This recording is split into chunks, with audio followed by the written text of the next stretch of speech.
नाम की कहानी। असिस्टेंट आगे बढ़कर उनसे पूछने लगा, क्या बात है?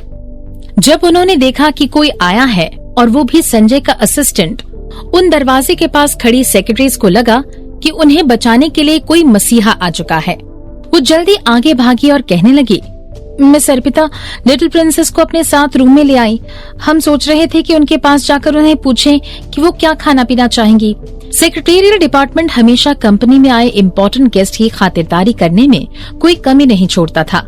हालांकि अर्पिता पहली बार ऑफिस आई थी और उन्हें कुछ समझ नहीं आ रहा था कि वो उसके लिए क्या बनाए।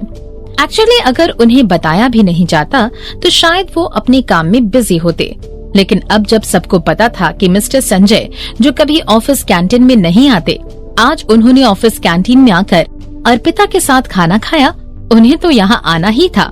उन्होंने तो अपना खाना भी शेयर किया था। वो उनके ऐसे रिश्ते को देखते हुए कैसे नजरअंदाज कर सकते थे? और इसी वजह से कुछ लोग काफी परेशान हो रहे थे। लिटिल प्रिंसेस तो सिर्फ दूध पी सकती है, हालांकि अर्पिता के लिए रुको, मैं पूछकर बताता हूँ। असिस्टेंट ने इसके बारे में सोचा और केबिन का दरवाजा खोलने लगा। जब उसने दरवाजा खोला, उसने उन दोनों को सोफे पर बैठा हुआ पाया। अनन्या अपना हाथ उठाए अर्पिता का वेट कर रही थी कि वो कब उसकी ड्रेसिंग चेंज करेगी। उसके जख्म पर नई चमड़ी आने लगी थी, जिस वजह से उसे काफी खुजली महसूस हो रही थी।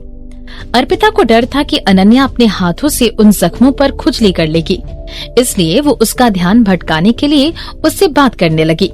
अनन्या, तुम्हारा नाम कैसे मिला?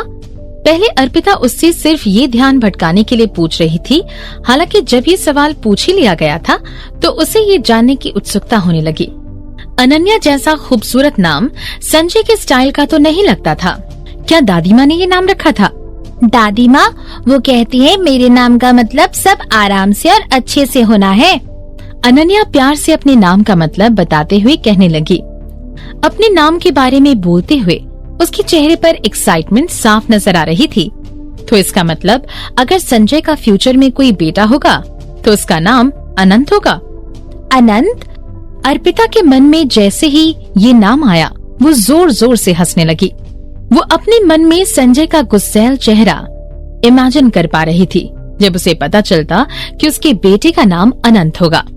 जब उसने कदमों की आहट सुनी, वो पीछे पलटी। संजय के असिस्टेंट को देख वो थोड़ी चौंक उठी। वो उसके और अजीब तरीके से देखने लगी। उसे लगा कि शायद संजय ने उसकी हंसने की आवाज सुन ली होगी। बॉस अभी भी मीटिंग में है। उन्हें चिंता थी कि आप लिटिल प्रिंसेस का ख्याल अकेले नहीं रख पा रही होंगी, इसलिए उन्होंने मुझे यहाँ देखने के लिए भेज दिया। असिस्टेंट ने अपनी बात कहते हुए अनन्या की ओर इशारा किया। असिस्टेंट की बात सुनकर अर्पिता ने राहत की सांस ली। अर्पिता की ओर देखते हुए असिस्टेंट ने उससे पूछा कि वो क्या पीना चाहेगी। दरवाजे के पास खड़ी सेक्रेटरी को बताने के बाद वो वापस सोफा की ओर मुड़ा। अब तक अनन्या की ड्रेसिंग हो चुकी थी और वो अर्पिता की गोद में जाकर सो गई थी। उन दोनों को देखकर काफी सुकून मिल रहा था। असिस्टेंट आगे बढ़कर धीमी आवाज में कहने लगा, अनन्या का नाम दादी माँ ने नहीं रखा है। अर्पिता दंग थी। वो सरप्राइज होकर असिस्टेंट की ओर देखने लगी। असिस्टेंट ने हाँ में अपना सिर हिलाया। तो मिस्टर संजय ने? उन्होंने भी नाम नहीं रखा है। असिस्टेंट कुछ बताने की कोशिश करने लगा। कुछ सेकंड हिचकिचाने के बाद वो कहने लगा, जब अनन्या को बॉस के पास भेजा गया था, उसके पास पहले से अपना नाम था। मित्तल हाउस में इस बारे में बात करना सख्त मना है। अच्छा होगा कि तुम मिस्टर संजय के सामने ये बात ना करो। सबको पता था कि 2 साल पहले संजय की अचानक से एक बेटी आ गई थी। हालांकि पता नहीं कितने लोगों को पता था कि अब अनन्या संजय के पास भेजी गई थी। उसके पास उसकी डीएनए रिपोर्ट भी थी। डीएनए रिपोर्ट के आखिर में लिखा हुआ था अनन्या। सबको लगा था कि संजय अनन्या का नाम बदल देगा, लेकिन उसने ऐसा कुछ नहीं किया और उसे आज तक इसी नाम से पुकारा जा रहा था। अनन्या की माँ इतने सालों बाद भी किसी के सामने नहीं आई थी, इसलिए ये बात इतने सालों में राज बनकर रह गई। मित्तल फैमिली में सबको पता था कि इस औरत के बारे में बात करना मतलब संजय को गुस्सा दिलाने जैसा था। अच्छाई के नाते असिस्टेंट अर्पिता को ये बात बता रहा था, तो अनन्या की माँ ने उसका नाम रखा था। अर्पिता को आखिर अनन्या का नाम किसने रखा है वो पता चल चुका था। जिस फीलिंग को ये बयां नहीं किया जा सकता वो उसके दिल में आई। अनन्या, क्या इस नाम के पीछे कोई स्पेशल मीनिंग छुपा हुआ था? अर्पिता अनन्या को देखने लगी। वो खुद को रोक नहीं पाई और उसने अनन्या के माथे पर एक किस दे दी। वो उसे गोद में उठाकर लाउंज में ले गई। अनन्या के सो जाने के बाद उसने उसे बेड पर सुला दिया। लिटिल प्रिंसेस अक्सर ऑफिस आया करती है, इस जगह से वाकिफ है, ज्यादा परेशान मत होना। अनन्या के लिए अर्पिता की इतनी फिक्र देखते हुए असिस्टेंट अर्पिता से और भी अच्छे से बिहेव करने लगा। ये सुनकर अर्पिता की आंखों में चमक आ गई। क्या आप थोड़ी देर अनन्या के पास बैठ सकते हैं? मुझे कंपनी के और भी डिपार्टमेंट देखने हैं। मित्तल कॉर्पोरेशन में उसे अपनापन महसूस हो रहा था। बिल्कुल, असिस्टेंट ने हाँ में अपना सिर हिलाते हुए कहा। वो बस इसी शर्त पर जा सकती थी कि उसे वो कहा जा रही है इस बारे में असिस्टेंट को बताना पड़ेगा। ये इतनी आसान शर्त थी कि अर्पिता ने बिना किसी हिचकिचाहट के हाँ कह दिया। उसने अपना फोन नंबर असिस्टेंट को देते हुए वहाँ से चली गई। वो जैसे ही दरवाजे के पास पहुंची, उसने सेक्रेटरी को हाथ में ट्रे लेते हुए अपनी ओर देखा। मिस अर्पिता, ये रहा ऑरेंज जूस जो आपने मंगवाया था, मैं बस भिजवाने ही वाली थी। सेक्रेटरी उसे देख रही थी। अर्पिता ने अपनी पलकें झपकाई। उसने वो जूस का गिलास उठाकर एक घूंट में ही पूरा जूस पी डाला। उसने वो गिलास वापस ट्रे में रखा और मुस्कुराकर कहने लगी, थैंक यू। क्या आप मुझे बता सकती हैं कि प्लानिंग डिपार्टमेंट का रास्ता किस ओर है? नीचे जाइए, आप जैसे ही लिफ्ट से उतरेंगी वहाँ से लेफ्ट लेना है।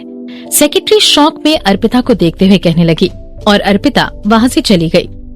वो जल्दी से खाली ट्रे हाथ में पकड़े फोन की ओर भागी, अपनी दूसरी एम्प्लॉय को बताने के लिए कि आखिर अभी तक उसके साथ हुआ क्या। वो अभी एलिवेटर में घुसी। हाँ, वो अभी एलिवेटर में घुसी है और नीचे आ रही है। ऐसा लग रहा है वो मिस्टर संजय की तरफ से ऑफिस का इंस्पेक्शन कर रही है। आप सब प्रिपेयर रहिए। और अर्पिता के जाते ही कंपनी के व्हाट्सएप ग्रुप पर एक और मैसेज आ गया। एक रहस्यमयी औरत मिस्टर संजय की तरफ से ऑफिस का इंस्पेक्शन कर रही है। कंपनी के सारे डिपार्टमेंट कुछ समय के लिए अजीब सी परेशानी से गुजर रहे थे। प्लानिंग डिपार्टमेंट, जिसे अभी अभी ये बात पता चली थी, काफी परेशान नजर आ रही थी। प्लानिंग डिपार्टमेंट को जैसे ही पता चला कि अर्पिता वहाँ आ रही है, प्लानिंग डिपार्टमेंट के मैनेजर ने सारे एम्प्लॉयज को वहाँ इकट्ठा किया और दरवाजे के पास खड़े होकर वहाँ अर्पिता का स्वागत करने के लिए इंतजार करने लगे। लिफ्ट में नीचे जाते हुए अर्पिता को फिक्र हो रही थी कि लिफ्ट से उतरने के बाद उसे लोग रोक लेंगे, लेकिन लिफ्ट का दरवाजा खुलने के बाद उसने अपने सामने लोगों का ग्रुप खड़ा पाया। मिस अर्पिता, सबके मुंह से अपना नाम सुनकर अर्पिता चौंक गई और उसने अपने कदम पीछे ले लिए। ये कैसी सिचुएशन थी? उसी वक्त मार्केटिंग डिपार्टमेंट, जो कि सेम फ्लोर पर था, वहाँ भी कुछ इम्पोर्टेंट बातें हो रही थी। अपने हाथ में फोन लिए अदिति फिर से एक बार गीतांजलि के केबिन में जा पहुंची। गीता मैम, आप अब तक यहाँ क्यों बैठी हैं? अर्पिता मिस्टर संजय के नाते ऑफिस के सारे डिपार्टमेंट का इंस्पेक्शन कर रही हैं। मार्केटिंग डिपार्टमेंट की बारी अगली हो सकती है। तुम किस बारे में बात कर रही हो? गीतांजलि को कहने के लिए शब्द नहीं मिल रहे थे। उसने अपने हाथ में रखे डॉक्यूमेंट टेबल पर रखे और अदिति की तरफ हैरानी के साथ देखने लगी। अर्पिता फिलहाल प्लानिंग डिपार्टमेंट का टूर ले रही है। कंपनी के व्हाट्सएप ग्रुप में हो रही बातों के हिसाब से तो ऐसा लग रहा है कि वो मिस्टर संजय की तरफ से ऑफिस का इंस्पेक्शन कर रही है। और तो और प्लानिंग डिपार्टमेंट के बाद हमारा ही नंबर है। मेरा सेलफोन देना जरा। गीतांजलि ने उसे रोकते हुए उससे अपना मोबाइल लिया। अपनी आईब्रो कसते हुए उसमें व्हाट्सएप ग्रुप के मैसेजेस को पढ़ा। गीता मैम, अब हम क्या करें? मैंने सुना है कि प्लानिंग डिपार्टमेंट के मैनेजर ने सिर्फ उसका स्वागत करने के लिए पूरी डिपार्टमेंट को इकट्ठा किया था। क्या हमें भी ऐसा कुछ करना चाहिए? अदिति अपने ख्याल उसे बताए जा रही थी, लेकिन आखिर में फैसला तो मार्केटिंग डिपार्टमेंट की हेड गीतांजलि ही करेगी। ऑफिस के सारे डिपार्टमेंट ने इस बात को सीरियसली लिया था और पहले से कोई ना कोई तैयारी कर रखी थी। अगर मार्केटिंग डिपार्टमेंट पीछे रह जाता तो अपनी मौत को बुलाने जैसा होता। अदिति ने इस बात को ध्यान से सोचा। वो अपनी पर्सनल दुश्मनी को साइड में रखते हुए डिपार्टमेंट के सब लोगों को इकट्ठा कर पहले अर्पिता से डील करेगी। हालांकि इससे पहले वो अपनी बात गीतांजलि के सामने रख पाती, उसने अपना फोन टेबल पर रखते हुए कहा, तुम्हें कोई तैयारी करने की जरूरत नहीं है। क्या? अदिति गीतांजलि की बात सुनकर दंग रह गई थी। उसे लगा था कि ये बात सुनकर गीतांजलि और भी परेशान हो जाएगी जब उसे पता चलेगा कि अर्पिता पास वाले डिपार्टमेंट में ही है। उसने कभी गीतांजलि से ये एक्सपेक्ट नहीं किया था कि वो कहे कि उन्हें कोई तैयारी करने की जरूरत नहीं है। हम मित्तल कॉर्पोरेशन में 1 या 2 दिन से काम नहीं कर रहे हैं। ऐसा कब हुआ है कि मिस्टर संजय की तरफ से किसी ने इंस्पेक्शन किया हो? अपने सामने रखे पानी के ग्लास से पानी पीते हुए वो अपनी आंखों में दिख रही जलन को छुपाने लगी। हालांकि उसने पहले अर्पिता को हल्के में ले लिया था। एक मामूली नर्स की हिम्मत कैसे हुई मिस्टर संजय का नाम लेकर ऑफिस के सारे डिपार्टमेंट्स का इंस्पेक्शन करने की? क्या अर्पिता अपनी पहचान ना पता होने की वजह से खुद को मित्तल कॉर्पोरेशन की मालकिन समझ रही थी? रिगार्डिंग अर्पिता, काम के हिसाब से देखा जाए तो मार्केटिंग डिपार्टमेंट बहुत अच्छा प्रोग्रेस कर रहा है, तो हमें डरने की कोई जरूरत नहीं है। गीतांजलि ने अपने हाथ में रखा ग्लास टेबल पर रखा। उसके चेहरे पर शिकन साफ नजर आ रही थी। हिचकिचाहट में उसने अदिति का हाथ कुछ देर तक पकड़े रखा। मैं इस बात का खुलासा नहीं करना चाहती थी, लेकिन अर्पिता ने मिस्टर संजय का नाम लेकर अपनी हदें पार कर दी हैं। मुझे सच में समझ नहीं आ रहा कि मैं तुम्हें ये बताऊं या नहीं। गीता मैम, क्या आप कुछ जानती हैं? प्लीज मुझे जल्दी बताइए। अदिति परेशान होकर अपने पैर जमीन पर पटकने लगी, जो कि उसने देखा कि गीतांजलि कुछ बताने में हिचकिचा रही थी। अगर ऐसा है तो तुम्हें मुझे प्रॉमिस करना होगा कि तुम ये बात किसी से नहीं कहोगी और ना ही इस बात का बतंगड़ बनाओगी। समझ आया तुम्हें? गीतांजलि ने अदिति को बार बार समझाया और आखिर में जब वो मानी तब कहने लगी, जहाँ तक मुझे पता है अर्पिता का मिस्टर संजय के साथ कोई रिश्ता नहीं है। वो सिर्फ अनन्या की नर्स है। नर्स? अदिति चौंककर गीतांजलि की ओर देखने लगी। संजय मित्तल दिल्ली शहर के सबसे अमीर आदमियों की लिस्ट में पहले नंबर पर था। वो इतना वेल रिस्पेक्टेड, अमीर और हैंडसम था कि किसी और से उसकी तुलना नहीं की जा सकती थी। कितनी अमीर खानदान की लड़कियां उससे शादी करना चाहती थी, लेकिन वो किसी को भी अपने करीब नहीं आने देता था। और ये देखो, एक मामूली सी नर्स संजय मित्तल को अपना प्रिंस चार्मिंग समझे उसका ही नाम लेकर ऑफिस का इंस्पेक्शन कर रही थी। अगर कंपनी का स्टाफ को ये बात पता चली तो? अदिति, क्या मैंने पहले जो तुम्हें कहा तुम वो भूल गई हो? गीतांजलि गुस्से में अदिति को कहने लगी। अदिति गीतांजलि को देखकर शॉक थी। गीतांजलि को इस तरह गुस्से में देखना उसके लिए काफी रेयर बात थी। ठीक है, मैं इस बारे में बात नहीं करूंगी। उसने अपना फोन उठाया और केबिन से बाहर चली गई। उसके दिमाग में गीतांजलि की कही हुई बात घूम रही थी। आखिर किस वजह से एक मामूली सी नर्स मिस्टर संजय के करीब आ सकती थी? सिर्फ इसलिए कि वो खूबसूरत है। उसे अचानक से बड़े स्टेटस के नीचे गिरने का दर्द महसूस होने लगा था।